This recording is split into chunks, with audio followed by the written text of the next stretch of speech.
contre la fraude. Le terrorisme se développe dans plusieurs pays de l'Afrique de l'Ouest et ailleurs. Et l'une des sources de financement de ce fléau est le commerce illicite de cigarettes. Le gouvernement du Bénin prend ses dispositions pour mieux aguerrir les agents de police, ceux de la douane, les magistrats, les procureurs et autres acteurs de la chaîne. Si nous avons à lutter contre le financement du terrorisme, si nous avons à lutter contre le blanchiment des capitaux, on va bien savoir quel est l'agent illicite qui est introduit dans le domaine économique.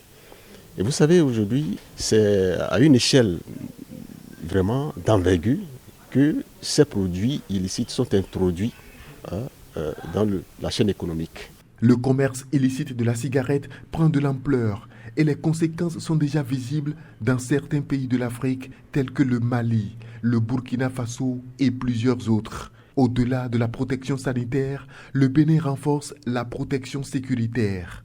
Cette série d'ateliers, organisés dans le ressort des 3 cours d'appel, vise essentiellement à permettre à vous, principaux acteurs répartis sur toute l'étendue du territoire national, de partager et de définir ensemble les mécanismes efficaces de lutte contre ce fléau qui prend une ampleur inquiétante avec la montée du terrorisme transfrontalier.